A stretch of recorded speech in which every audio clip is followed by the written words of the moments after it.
To our new listeners, welcome. To our old listeners, welcome back. Another episode of Magical Education awaits you, but first we would like to say a few words. Nitwit, blubber, oddment, tweak. Podcast 9 3/4 topic of the week is, what's it like to live as a rat for 12 years?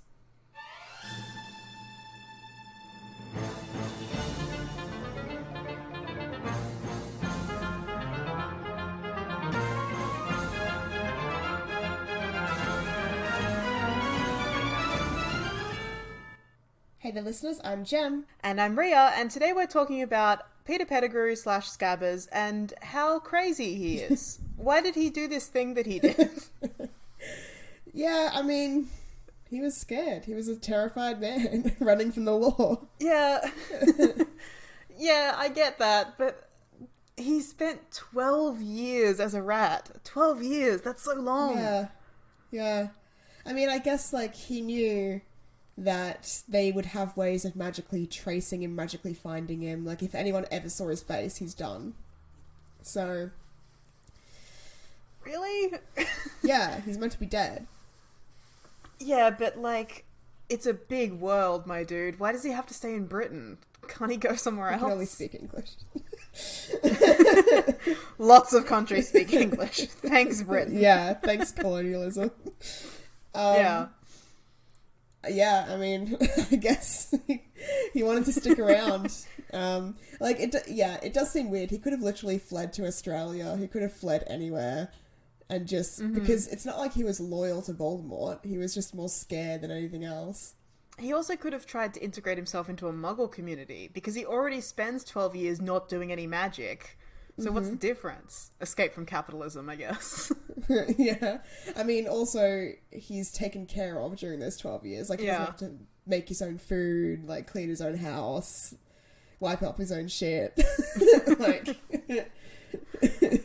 Oh, the dream. To be someone's pet. Great. He gets someone else to do that for him. Maybe he can't do that sort of thing for himself. Maybe he's never lived independently before. Well, he hasn't. Yeah, well, he hasn't. So I guess he was self-aware enough to realise that he can't live independently. He needs someone to look out for him. And there's no one else in the world that he can trust to not turn him in. So, rat it is. Oh, God, what a terrible plan. Okay, do we want to keep talking about Peter Pettigrew? I have some rat facts if we'd like to learn about what it is like to be a rat. Yeah, sure. I guess I'd like to preface by saying, if we're going to go for a debate format, I think I'm arguing that it's good to be a rat for 12 years. I guess I'm arguing that it's not. I don't have a structured argument for that. I just think it's bad. I think it's not too bad. I mean, my first point is, you've brought up recently, humans are dumb because we're the only animals on Earth that have to pay to exist. Rats don't have to pay to exist. Yeah, capitalism is bad. Yeah. It is bad that we invented that and then structured our entire lives around it. Yeah. Pro-rat. 1 to the rat, 0 to human. Alright, well, on the topic of capitalism. So capitalism teaches us that we have to, monetize every single thing that we do. Always got to be hustling, got to have, goals, ambitions, can never just relax or anything. Yeah. I think Peter Pettigrew is obviously the antithesis of that, because he spends 12 years doing nothing but eating and sleeping, according to Ron. Mm-hmm. And I also think that in order to be a person who could live like that, he has to be just a sad, pathetic, weak person. I mean, that's very capitalist of you. Yeah, I know. I have aligned myself with the capitalists on this. I'm not saying you have to be hustling 24/7, but to do nothing for 12 years? I mean... even my cat needs enrichment. I can't just leave her alone. I gotta play with her We or don't whatever. know that he did absolutely nothing, because rats are nocturnal. So while the various teenage boys who were taking care of him were asleep, he could have been reading, could have been listening to the radio, could have been scurrying around exploring places, could have been cooking. Cool. We don't know. When you say reading... Yeah. Do you mean in his human form, or do you think he read books as a rat? No, as a rat. Okay, great. Like, I think he would just... If he was put in a cage, maybe he'd get out of the cage, but otherwise I think Ron just put him in his bed and slept with him, right? So... I think so. Scabbers could easily just crawl out of the bed, find a book, find a newspaper. I mean, we know that he read the news. Yeah, he did read the newspaper. That was the thing he was doing. Yeah, so... He also definitely doesn't have a cage. He doesn't have an enclosure or anything. He's just loose in the house. Yeah. I mean, he'd just fucking chill around, house to himself every night. Yeah, I don't think he did, though. Why not? Because... Okay. First of all, let's jump back to what you just said. Rats are nocturnal. I don't think they are. They are. Because I did rat research. I did rat research as well. Okay. Well, I read that rats are, what's the word? Crepuscular or something? That word where you're most active at dawn and dusk in the twilight hours, and you're not really nocturnal or diurnal. Okay. Well, I read the nocturnal, so here's true. Here's the real... We don't know. There's no way to decide. It would make sense to me that rats are nocturnal or have become nocturnal because if they're living in urban or suburban areas, less people are out at night. So they would adapt to being out at night, and you might see them at dawn and dusk because they're coming out or going home. Yeah, look, and in Peter Pettigrew's case, look, he's not a rat, he's a man. Yeah, but, you know... So he could be choosing to be nocturnal because he can just do that. Yeah, you know. Because if Ron's like, all he does is eat and sleep, it's like, yeah, well, if I was a man living as a rat, that would be what I would do when I was being taken care of by my teenage fucking master, I guess. And then as soon as he goes to sleep, I'm like, alright, time for me to get up to what I actually want to do. Like, read the news, cook, I don't know, run around the garden, fucking whatever I want to do.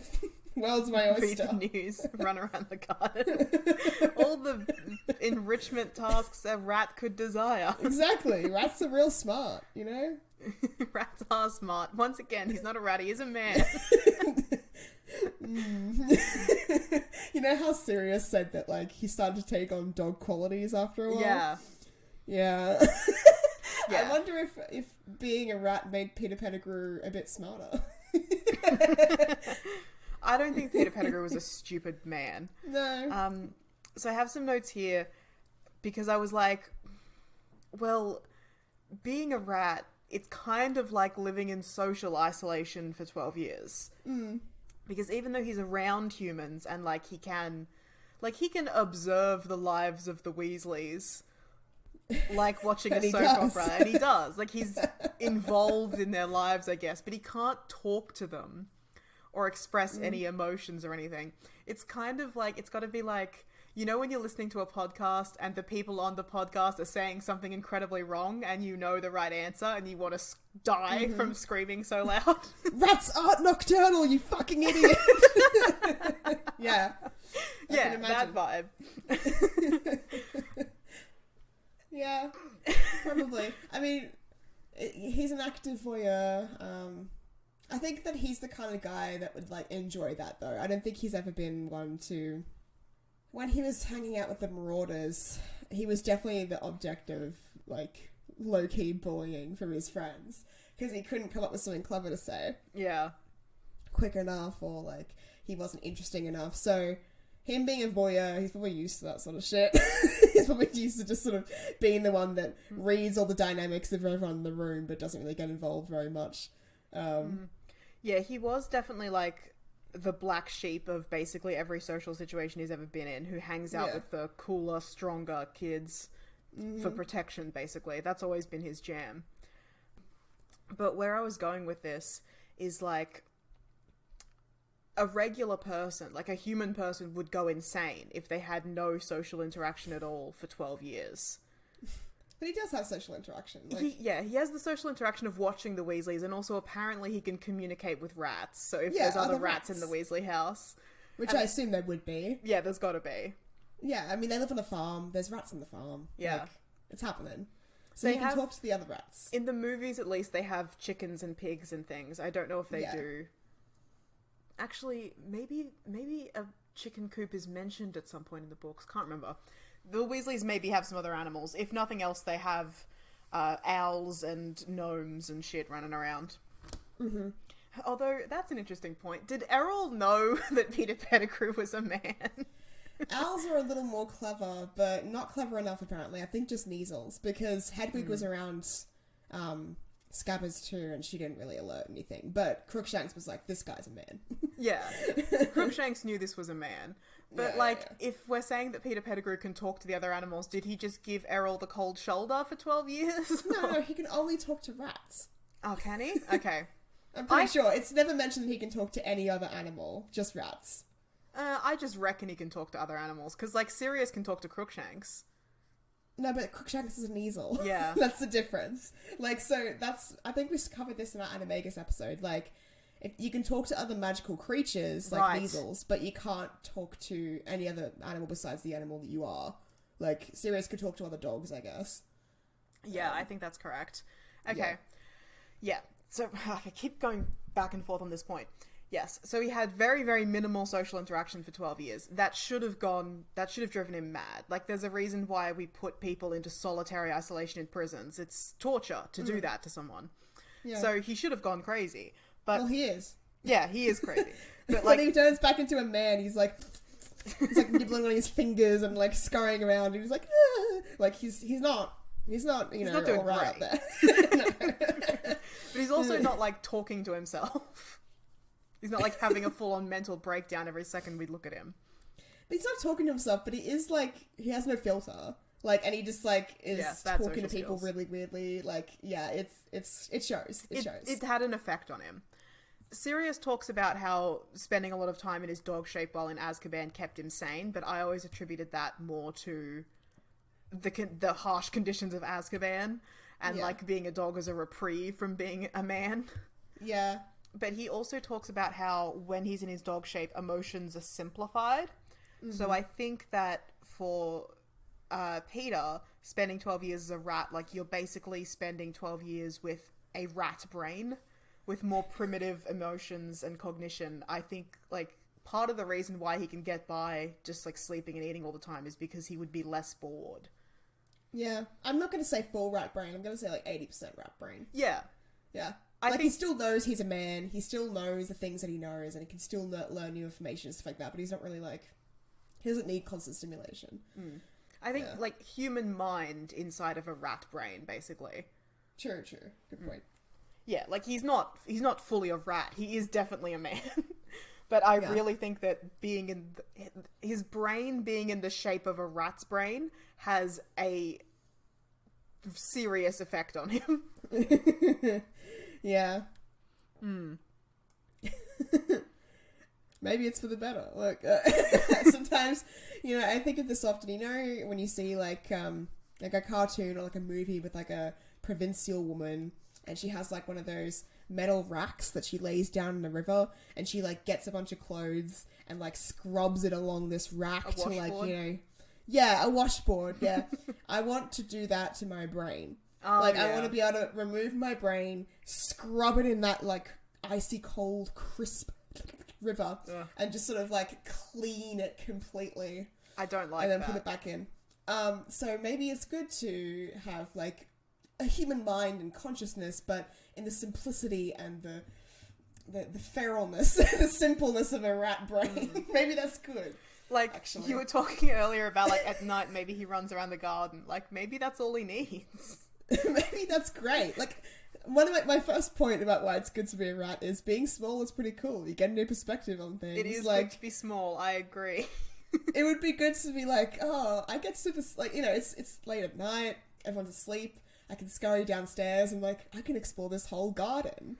You can just run around. The grass looks pretty tall. Yeah. Everything looks big. It might feel nice and dewy underfoot in the little paws. Yeah. That would be good. I do sometimes think about what if I was a toy from Toy Story or just some sort of very, very small creature and I could just sort of scuttle around. Yeah. Oh, I think about that often. Yeah. How there's a bunch of movies and stuff about small people or small creatures, The Borrowers. The Borrowers, George Shrinks, Stuart Little, Ariadne. Yeah. How they have all their little tricks and gadgets and stuff to get around and navigate the world. They've got their little abseiling thing to get down the stairs, and they're in their chair, and then they've got a little race car that brings them their food, like a sushi train. You know, I would think about the possibilities. Like, obviously Scabbers or Peter Pettigrew doesn't do that because he's meant to be just like a regular pet rat. He's not meant to be like a conscious Stuart Little rat, whatever that is. Yeah, whatever the fuck Stuart Little is. That's an episode for another. That's a topic for another episode. We can't deal with that here. What is Stuart Little? Because he's not a rat because he walks in talks. But he's also not a man because he's clearly a rat. He's a boy. He's a little boy. He's not a boy. He has a tail and fur. But so did the other rats in the movie, and they all talk. But the cats talk, but they act and look like regular cats. But the bird has a little scarf. Yeah, she flies an airplane. Yeah. She's a bird. What? But well, she doesn't fly an airplane. She is the airplane, but she's dressed like Amelia Earhart. Yeah, no, Stuart has a little airplane that he flies. That's right. She doesn't fly an airplane. Yeah, but she does have a little hat and goggles or whatever it is that she's got. But then the big falcon doesn't have any of that. But he's just a falcon. He's naked. Yeah. Yeah, there's a lot of... Why does Stuart Little wear clothes? Like, I understand because he lives with a human family and they don't want to see his rat junk. It's true, rats have big balls. But he's like part of human society, so he's been conditioned to have clothes, I suppose. But like, but also, why is he part of human society? How did he get that? Yeah, how did he get in the orphanage? Like, how did that happen? Why was the orphanage like, here's this rat that speaks in a human voice and walks in its hind leg, why don't we kill it with a brick? Yeah, they, instead of being like, why don't we kill this awful thing, or why don't we submit it to a lab for science, they're like, put it in an orphanage, it's a little boy. Let's put it in clothes and try to get it adopted to a human couple. Maybe that's one big experiment. Like, because like, maybe it's good actually to adopt a little rat boy instead of an actual child that needs a home. Because this rat's gonna die in like 2 years. So maybe it's like, oh, like an old couple who always wanted a child. But it's not. But then, like, we know it's House and his wife. I know. The littles are fucked. But imagine if it was like an old couple who always wanted a child but never had one, and they're getting on in years, and they're like, oh, we can never possibly have a child now. And like, you know, having a pet isn't exactly the same. But there's this perfect in between. The Venn diagram meets in the center of Stuart Little, and they can just raise him for like 2 years, maybe tops, and then he dies, and then they die, and it's good. Yeah. Like in Roald Dahl The Witches. Yeah. Anyways, we're so off topic. We're gonna have to talk about other rats. I feel like you've got points about Ratatouille because I know how deeply you love that movie. I love it. Like, literally, I don't want to get in my soapbox too early, but I used to hate rats. I used to really not like them, and I used to be scared of them, and I've killed plenty of rats in my day. Yes. Not like... Oh yeah, we should talk about that as well. Not like just, you know, like a serial killer vibe. Just like it was, the situation called for rats to be killed. Yeah, that time when we were killing rats. Yeah, it was normal. Anyway, it was a structured rat killing activity. Yeah, it was a massacre of human on rat, some might say. We literally hunted them down and we all killed them together. Yeah. Anyway, so yeah, I didn't like rats for many years, and I watched Ratatouille. And at first I was like, yeah, what a movie. And then I rewatched it again years later, and wow.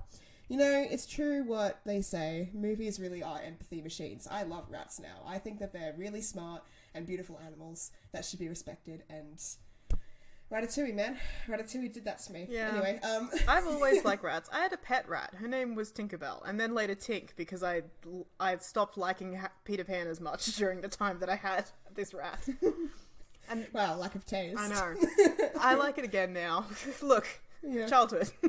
Times change. Times change. You know? Yeah, I had a pet rat who I loved, and then I stopped loving her, and I neglected her so much that she went feral and had to die. Because I was a child, and I wasn't old enough for the responsibility of taking care of a pet, and my parents didn't intervene for some reason. Yeah, you really just picked up a rat out of the garden. And no, I didn't. It was a pet rat from a store, you lunatic. What? I always thought you just picked it up from the wild. No, I didn't just grab a fucking feral rat out of the grass, and then we bought her from the store. Told me that. Was that Taylor, our cousin, that told me that you just picked up a rat from that? She probably fucking did. I don't know. I might have told you that. That sounds like the kind of lie I would tell. We are so fucking off topic. Okay. I liked rats. I had a pet rat. I watched Ratatouille. I fucking hate that movie. I hate all the rats in that movie. Disgusting. Terrible. You should watch it again. No, I've seen it again. Watch it again. No. You can't brainwash me with Ratatouille. Let's talk about my rat facts. While we're on the topic of just general rats. Yeah. Okay. Here's some things about rats that I think might influence whether or not it's good to be a rat for 12 years. Sure. Rats are highly social animals. They play together, groom each other, and sleep together. Rats often smell and lick each other's mouths. Good. A mischief of rats. I think it's so good that, like, when you hang out with all your buddies, you get to call yourself a mischief. That's fantastic. That is good. And it would be good to live in a big group of rats, I think. But Peter Pettigrew was alone. He didn't have any other rats, so he was a lonely rat. I mean, it's fate. You know, he's gonna die alone. Like, that's what happens when you betray all your friends to a murderer. Yeah, that's what happens. It's la rata. Domestic rats are very clean, constantly grooming themselves like cats. That's good. But they use their teeth as combs. Oh, cool. But they do easily catch and carry various diseases. So it's easy to get disease as a rat. But I think probably harder to get disease as a wizard who's really a rat, because wizards are resistant to many muggle diseases. Also, it's easy to get diseases as a man. Yeah, that's true. Like, you could fucking step on a needle one day and be like, oh shit, now I've got tetanus and I'm addicted to heroin. Like, that's my biggest fear. But, like, also, like, you can just exist in the world and catch the coronavirus. Yep. Like, been there. Been there. Yeah, I think definitely, like, coming back to the grooming thing, like, you get to lick yourself clean like a cat, but also you have the teeth that are like a comb, right? I do like the big front teeth. That's pretty good. Yeah, that's real good. I love big front teeth just in general. But, like, you know, sometimes when you got, like, an itch on your hand, say, and you're, like, itching your skin, but then it's not enough, so you kind of just, like, gnaw at your skin. Like, a little bit of a big rat person? Yeah. Imagine if you could do that to your entire body. Like, you know, you're flexible enough and your bones are jelly enough that you can sort of, like, say you got, like, an itch, like, on your back or, like, your side, and you can just, like, comb that out with your big teeth that just keep growing. So that's why you have to keep nibbling things. And it just, that would feel, I think, really good. And that's my opinion. Okay, so here's the thing about me and my body. I have these things on the end of my fingers called nails that are like kind of like a hard surface on the end of my fingers, and it's very good and satisfying to scratch using those, with the added advantage that I can't taste shit with them. So I actually don't want to put my mouth all over my body and bite my itches away.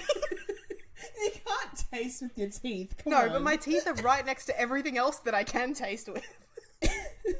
Yeah, sometimes nails aren't enough. Sometimes you gotta chew. I don't know. The real people know what I'm talking about. There's people out there that know exactly what I'm talking about. If nails aren't enough, once again, I'm a human being and I can use tools. No. Use nature's tools. Nature's tools, teeth. Okay, more rat facts.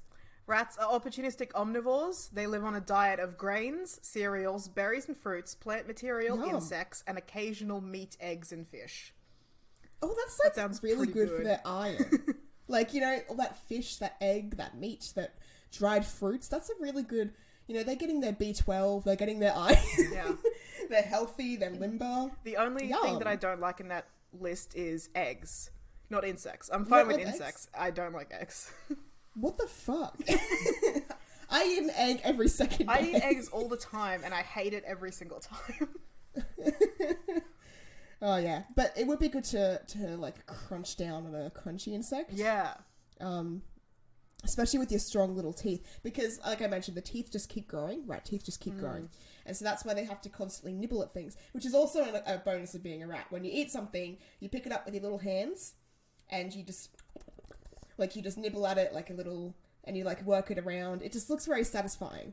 Like, they look like they're enjoying themselves when they eat something. Rats do have little hands, and that's very good. Yeah, and little ears. Don't forget the little ears. And tail. Tail's a massive advantage. Love tails, but I do wish it was more prehensile. Prehensile tail's the best one to have. They can help you balance, and I think you can grab things with it, but you can't, like, do what monkeys can do. No. Like, you can just do... You can't, like, swing on it or anything. And by grab things, like, Apple Bobbing will wrap her tail around me, but she can't, like, grip me or anything. It's just, like, a reflex action. No. Yeah. You can also deglove the tail if you need to. Why? So, say you're escaping from a predator. Oh, okay. Not just for fucking torture. Hey, if you want to really hurt this rat, here's a fucked up thing you can do to it. Yeah, they can deglove the tail, and then basically the tail that's left is like kind of fleshy because they've just basically removed the skin from it. So that can cause them to get infected. So they have to be careful if they deglove their tail. That's gross. Yeah. Don't like that at all. Horrible. I'm putting that as a disadvantage of being a rat. Degloving a body part is horrible. Gotta do what you gotta do. It's like that scene in Hannibal, you know, where he grabs her arm. Yeah. Yes, yeah, it is like that scene in Hannibal. Cool. Rats are afraid or wary of new things in case they are unsafe. I know that Peter Pettigrew is a man, but I just think that's like part of his personality as well. Mm-hmm. Most active is dawn and dusk. I said that. Physically adept explorers who love to run, climb, balance, and dig. So very easy to train to do different things like that. Yes, to balance, dig. You know, like, have you ever seen those videos where it's like a cat cam? Like, someone puts a camera on a cat's collar. Yeah. And you just get to watch it climb and run and dig. Like, oh, wish that were me. And yet that could be you if you lived as a rat for 12 years. Oh, that's what I was saying. Right. Sorry, I remember the thing that I was going to say. I often think that, like, if I had to transform into an animal or if I got trapped in an animal form, what kind would I find most agreeable? And anything with little hands is great. Oh, yeah. Because I love to grab and hold things with my little hands. Yeah. And rats definitely have that. Like, cats don't have the little hands. Cats are a good one because they can do a lot of shit, but they don't have the little hands. So that makes me think the better alternative is, like, some sort of primate, like a monkey or something. Squirrel is one that I'm quite fond of. That's good. A possum, something like that with hands. Yeah, a possum would be great, actually. Possum is great. Or like a quoll. I love quolls. It is pretty. Yeah. And when I say possum, I mean Australian possum, not the bullshit American possums that are feral and disgusting garbage animals. Our Australian possums... We have the possums superior possums. are feral and cute, and we feed them Macca's fries from the trees. And sometimes they're adorable and great. If they get on the road and the tram is coming, we have to get the possum off the tram track. That sounds like an adventure that happened to you in real life. It really did. But you can't my touch close it. encounter with a possum was when we were camping and it came down out of the roof of the building we were in and we were all feeding it and it almost crawled on my shoulder. But Mum was like, don't let the feral animal climb onto you. Just feed it from arm's length. Yeah. See, the thing she was right to say that. The thing I always think about is, like, there's lots of Australian animals that we encounter and stuff like that. And, you know, we know as Australians don't touch the animal because if it bites you, you know, like, don't scare the animal, that sort of thing. Because all our animals are fucked. Don't touch them. Yeah. But, like, I always think about the fact that, like, in terms of being bitten by something, the human bite is the second most dangerous bite in the world. Like... Is first mosquitoes? No, the first is some sort of lizard. I think it's like a Komodo dragon or something like that. That sounds about right. Or a bearded dragon, I don't know. But, like, so if something bit me, what if I just bit it back? Like, like it's in more danger than I am, right? Like... Yeah, well, depends. Like, it really depends on the animal. Shark? No. Yeah, I can't... Mouse? Yes. Can't bite that. Yeah, mouse, like, if something bites me, I literally just grab it, bite it back. Get fucked. You're gonna bite me, I'm gonna bite you back. You have more problem than me now. I think in most situations, if you're getting bit by an animal, the animal is in more danger than you because you are more dangerous than most animals because you have access to knife, gun, brain, the tools we've used to climb to the top of the food chain. Unless you're dealing with like a crocodile in a swamp or something. Yeah. There's no, like... In which case you're fucked. There's no... Yeah. Once you're in the jaws of a croc, you're done.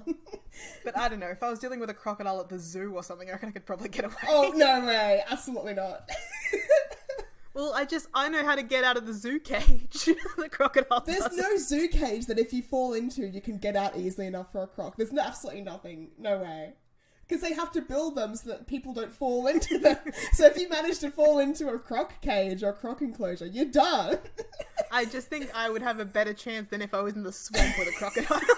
I can get to safety faster from the zoo cage than the deserted swamp. The only advantage you have is that there's people around and also the crocs. Yeah, the crocs, exactly. Like the crocs, I'm thinking like Australia Zoo, they're used to having people walking around because they do the croc shows and stuff like that. Yeah. So they mightn't attack you.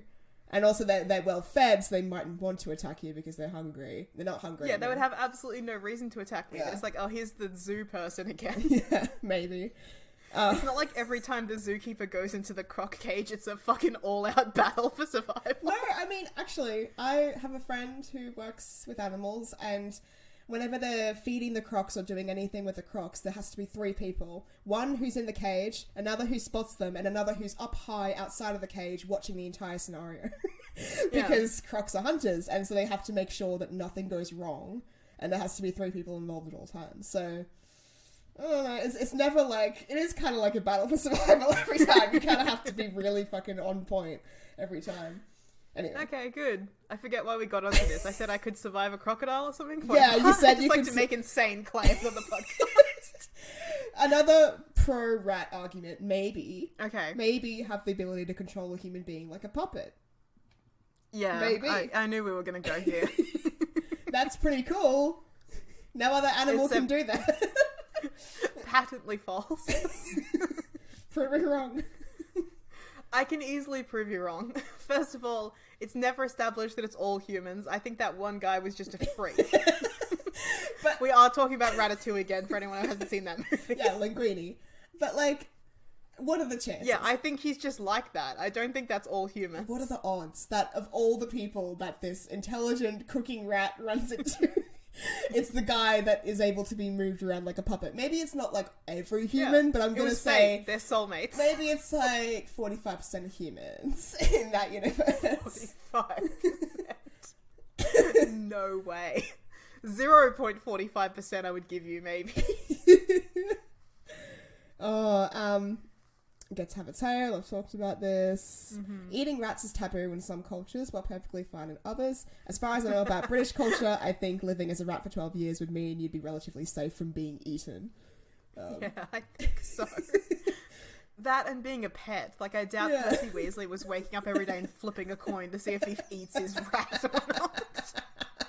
Or waking up every day hurriedly checking Scafford's cage to make sure George hasn't eaten his rat.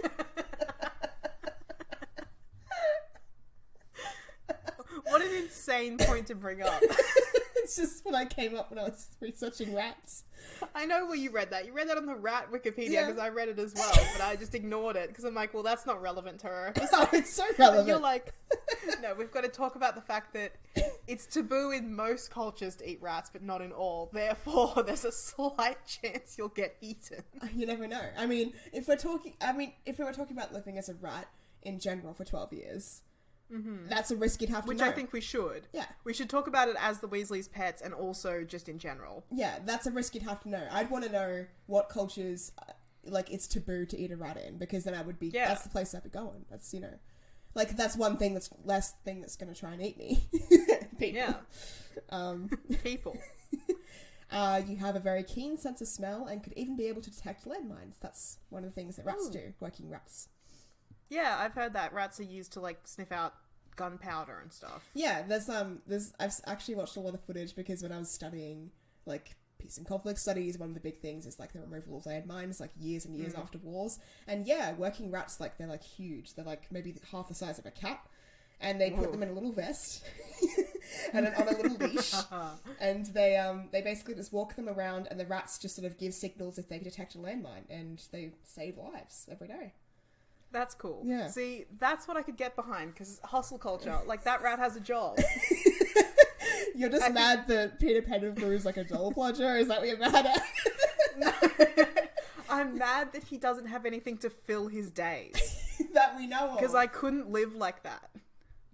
He's probably, I really just think he's reading the news, reading books, listening to the radio during the night, running around the garden. The garden. Yeah, that garden, man. I keep coming back to it, because they have a pretty good garden at the Burrow. They do have a great garden. Yeah. And if he's ever physically threatened, like if a gnome tries to take it back to its gnome hole, he literally just has to turn into a man, and then the gnome will drop him. Yeah. I was thinking about that because I was doing, like, advantages and disadvantages of being a rat. And, like, disadvantage, obviously, predators. Yeah.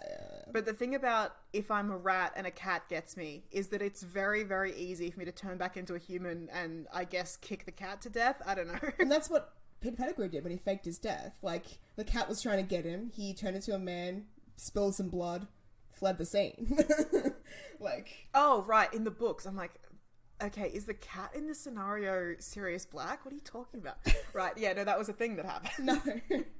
He did set up a fake crime scene. That's very funny. Yeah, he does that a lot. Yeah. That's one of his many talents. Yeah.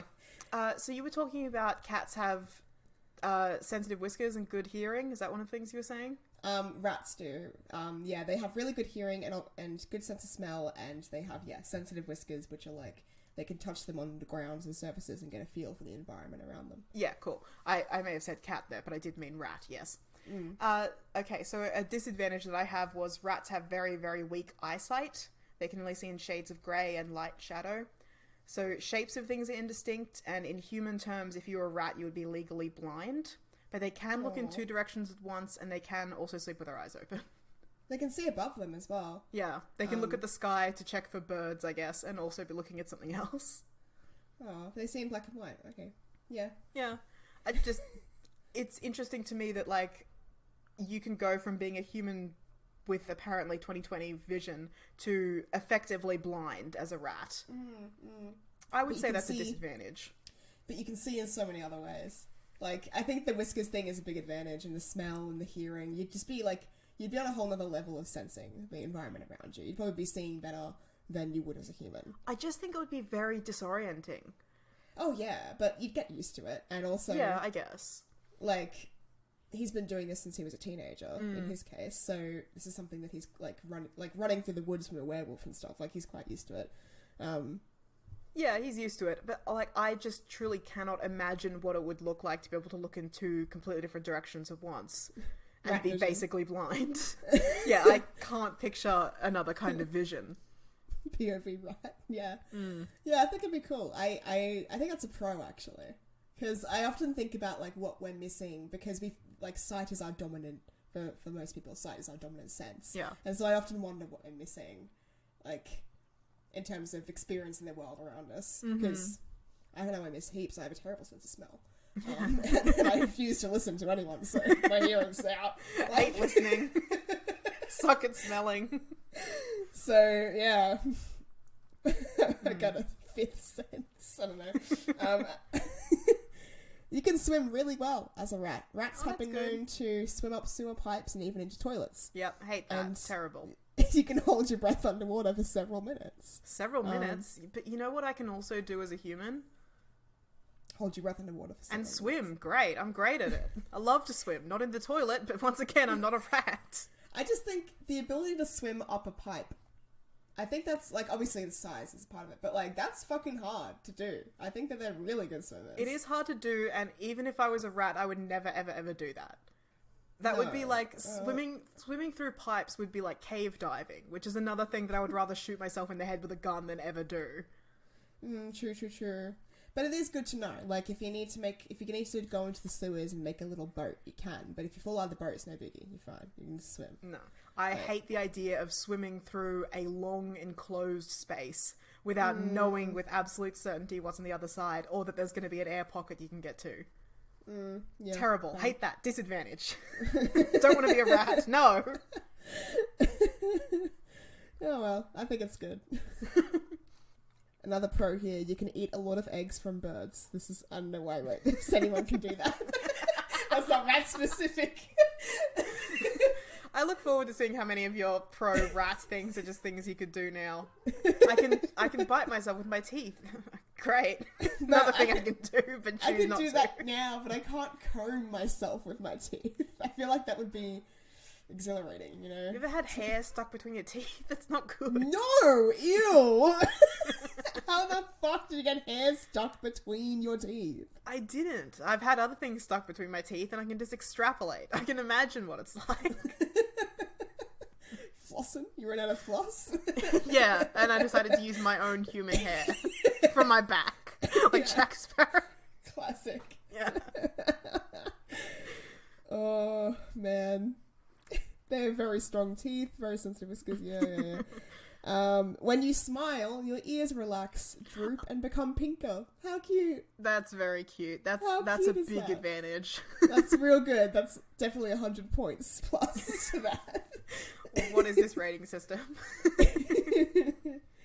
You can hear very well, including high-pitched tones that humans can't hear. Mm-hmm. Ultrasonic tones, which yeah. also might be how you communicate with other rats. They might be able to make ultrasonic noises and have a rat language like that. Yeah, squeaking. Very cool. Alright, here are some bad things I had listed. Reputation. Rats have a bad rap. Yeah, they do. It's hard to be a rat in today's society.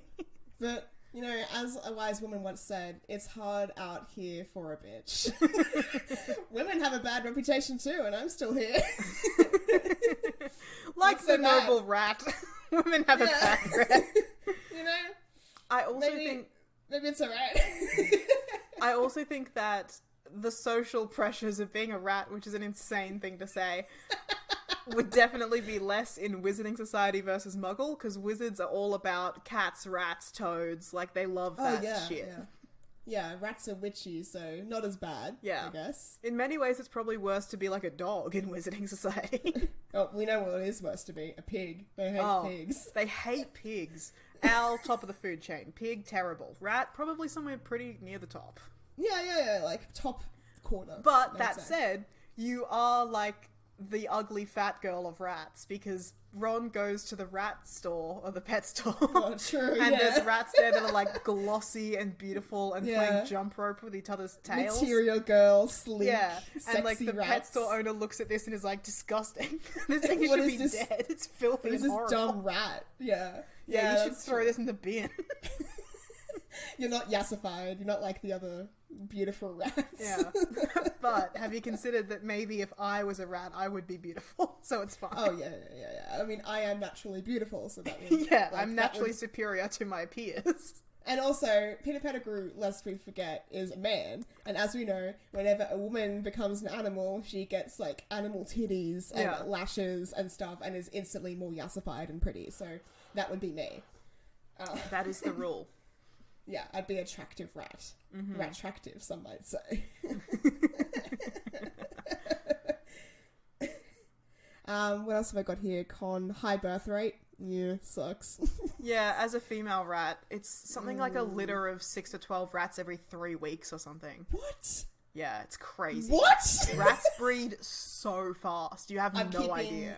every male rat away from me. They disgust me. I'm keeping them away. Like, as a pet rat owner, it's like you have to have only rats of the same sex. You can't have them together. Otherwise, you're breeding rats, whether you like it or not. Jesus Christ. Yeah. That's one of many reasons why we use them in science, because we can fucking churn them out. Yeah, true. The last thing I had here for a con is possibility of becoming a rat king. And that's it.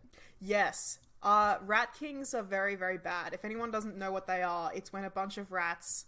Google it. Just Google it. Yeah, just Google it. Their tails get tangled together, and then they become...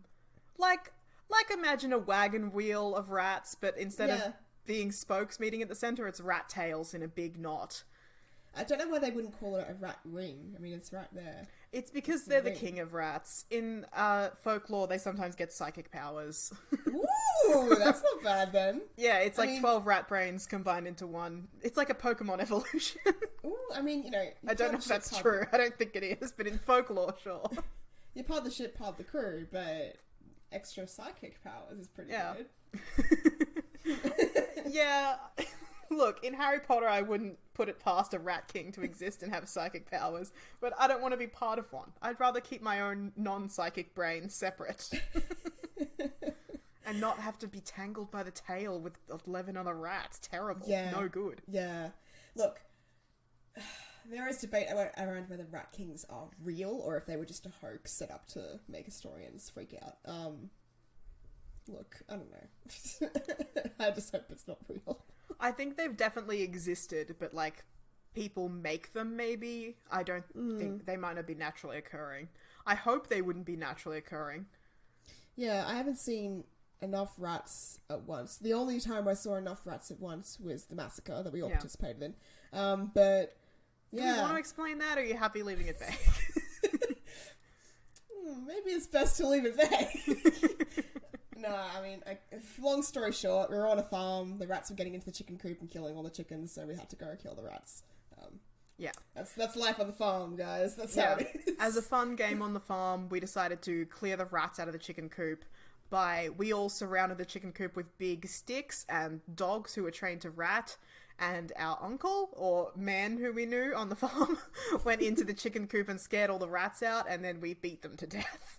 Yeah, with sticks. With sticks. Just a fun game on the farm to play with the children. Yeah. Jem was great at it. I was a little too good at it. I was terrible. I don't remember it because I blacked out. And then when I came to, there was dead rats around me. Also, you were so young. You would have been, I don't know, like 6 or 8 or something? No, I feel like... No, I was in late primary school. I would have been like 10 or 12. It was when you chipped your tooth. Because you smashed your tooth into another small child's skull. Yeah, it'd be like that. Yeah. Anyway. Good times. Okay. Do you have any more rat facts, pros, cons? I think we've gone through most of my rat facts. The only one that I had was they're intelligent, good problem solvers. But again, that doesn't imply because it's a man. It's a man, yeah. It's a man. Oh no, I did have one final rat fact, which is that I was getting my rat facts from a ratty, which is apparently something that people who have rats call themselves. And this...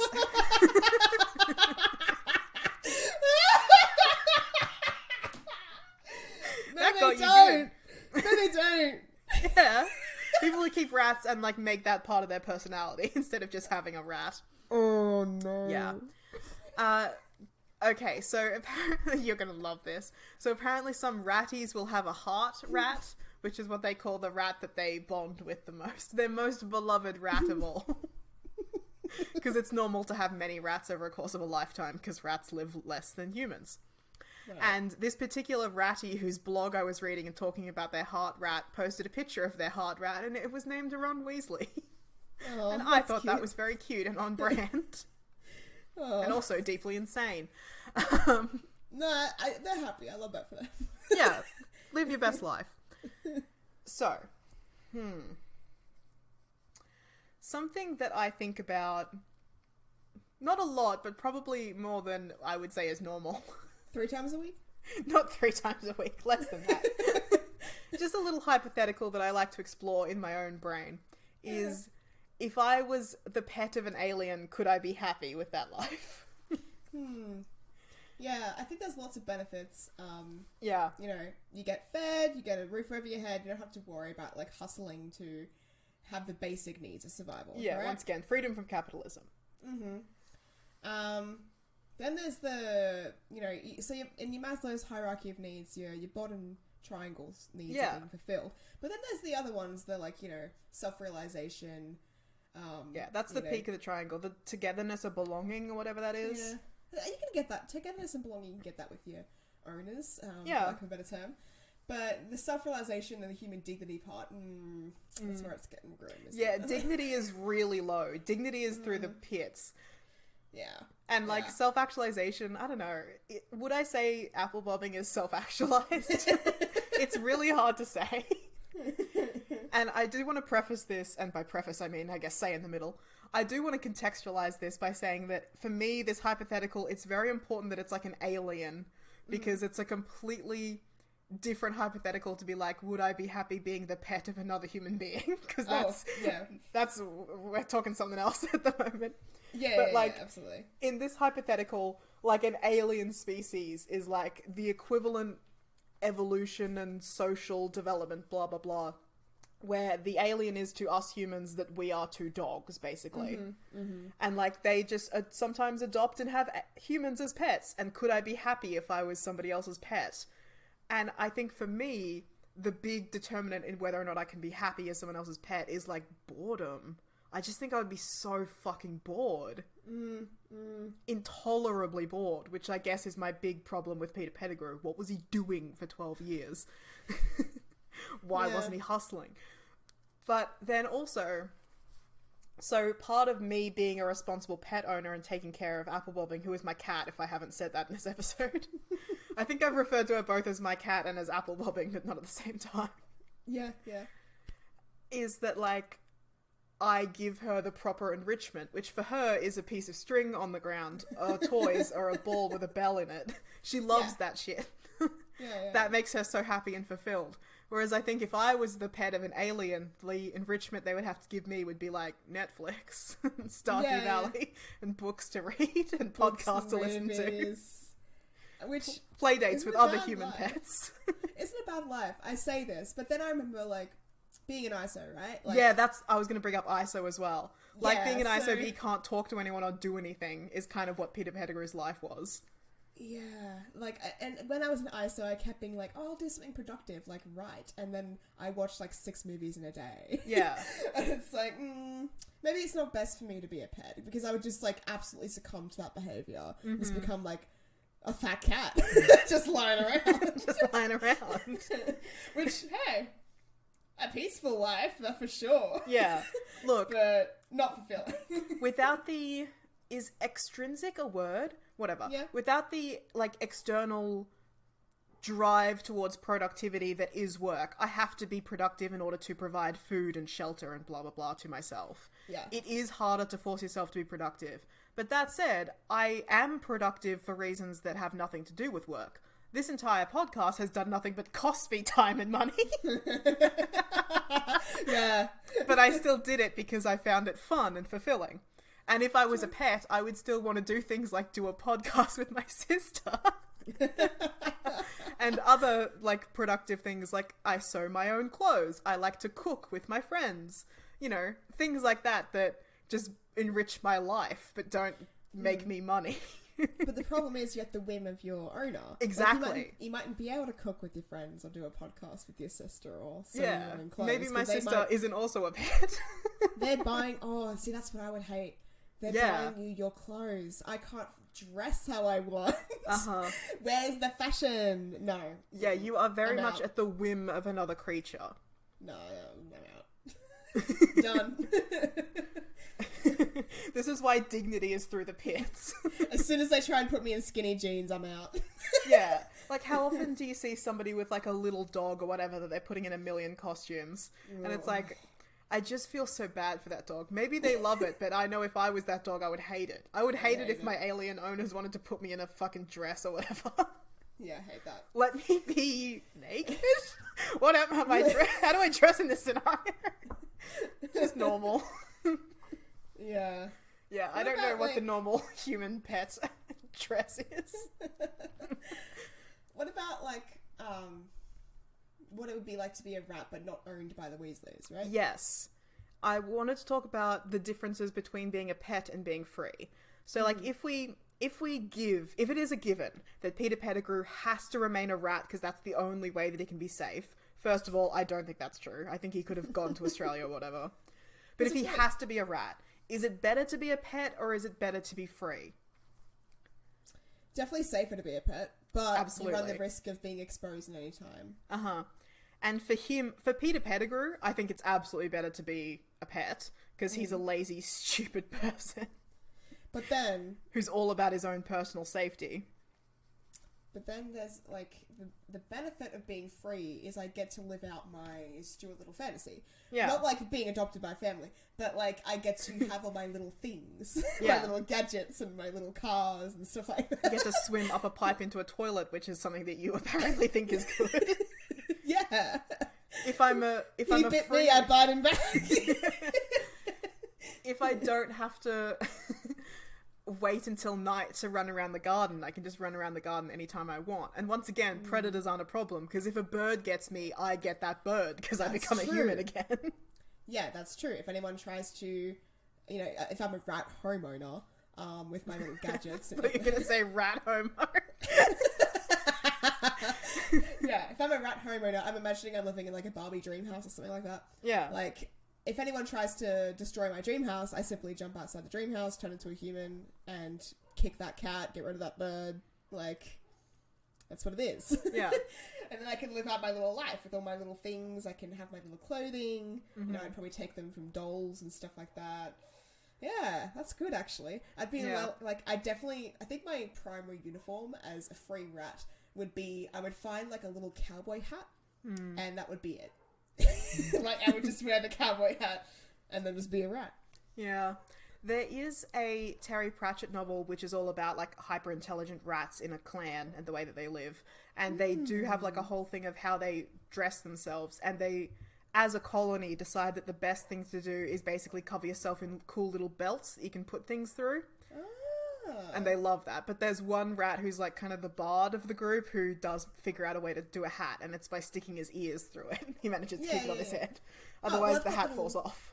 I've got little hands, so I can just like I can get a little tool or something, or use my sharp teeth to cut out little holes for my ears. I think I would turn into a human, conjure a knife, cut the holes, and then turn back into a rat and put the hat on my head.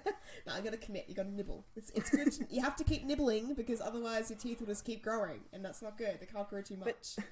But you nibble when you eat, because you have to eat to survive. Yeah, but you should use them for just regular tools as well. Okay, so if you were a rat, if you had to be a rat for 12 years, are you being a pet? Are you living loose in the wilds in the forest? Are you living in a city in the garbage? Like, what's your dream rat scenario? I'm definitely living free, and I think I would move. So, sometimes I'd like to be in the woods, sometimes I move to the suburbs, maybe I move to the big city, the Big Apple, you know? It depends what the wind tells me where I go, you know? I think I'm living borrower style, in somebody's house, but not as their pet. Right, so you're doing Remy. Yeah. Ratatouille. Or I'm doing Parasite from the hit movie Parasite. Living in a rich person's walls. Yeah. Who are you choosing? Which rich person are you choosing? I don't know rich people off the top of my head. I guess I would just move around until I found a household that I thought was good. Because there's always the risk of I get found and then stomped on. I'm probably going to go Margot Robbie, because I know she is pro-rat. Okay. So if I do get found, she's not going to kill me. Okay. Is That's that... I was about to say blasphemous. Is that a... what do you call it when you say something bad about a celebrity? Rude? No, like it's like a crime. Slanderous. Slandering, okay, sure. Is that a slanderous claim about Margot Robbie to say that if she found rats in her walls, she would love it? Not love it. Like, she has a fear of rats, but she doesn't kill them. Okay. You're controlling her with fear, I guess. Fear, but she won't kill me. It's perfect. She doesn't want to see me, I don't want to see her, but she's not going to kill me for being there. I want to be feared. Look, I bet she lives in a really big house. I think I can avoid her at all times. My hearing and smell and my whiskers are real good. I can tell where she is. Very good at not eating poison, I guess, because I'm a human. I'm smart. Yeah. And also, if I get sick of rat food, I can go into the kitchen, transform into a person, and raid the fridge. Make a sandwich. I thought you were going to say go into the kitchen and start cooking. Anyone can cook. Anyone can cook. Like in that movie that I refuse to enjoy. Look, what are the chances that if I was a rat and Margot Robbie found me in her house and I started talking, that she would keep me around and not tell anyone? Not tell anyone, 0. Keep you around, sure. I guess we'll never know. I guess we'll never know. Maybe this has already happened and she did tell no one. Exactly. Oh, wow. Anyway, that's all I have to say. I only have one more point, which is a little bit off topic, but it did answer a question that I've had for many, many years. So I've always wondered how Voldemort got his wand back after he was resurrected, because he has the same wand, because it's got the same wand core.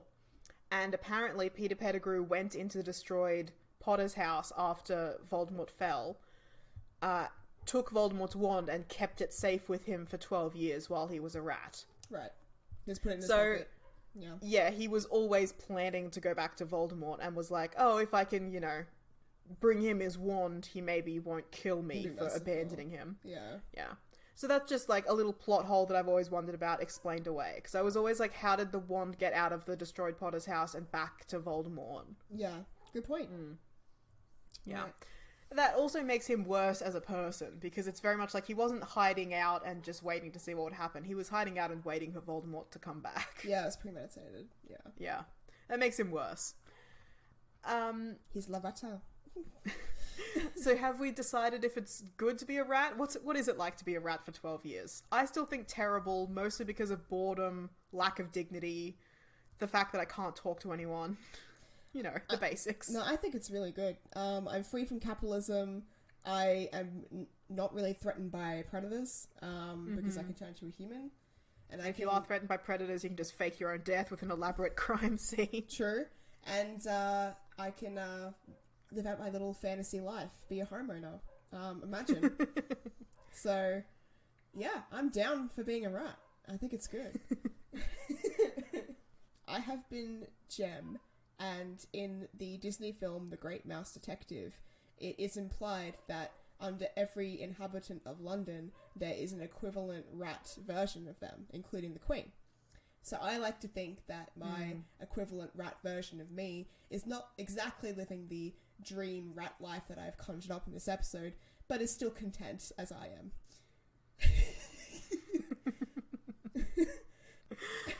I'm Reeah, and let me know, if you were your rat equivalent, would you listen to the rat equivalent of Reeah and Rat Jem's Rat podcast? About Ratty Potter?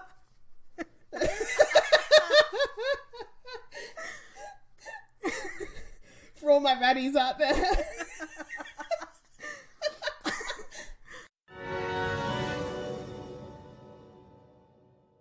Thanks for listening. If you want to support us or get in touch, the links to our social media and Patreon are in the show notes. Please feel free to send us so many messages that we go mad and run away to a hut on a rock in the middle of the sea just to avoid them. You'll hear from us again in 2 weeks' time.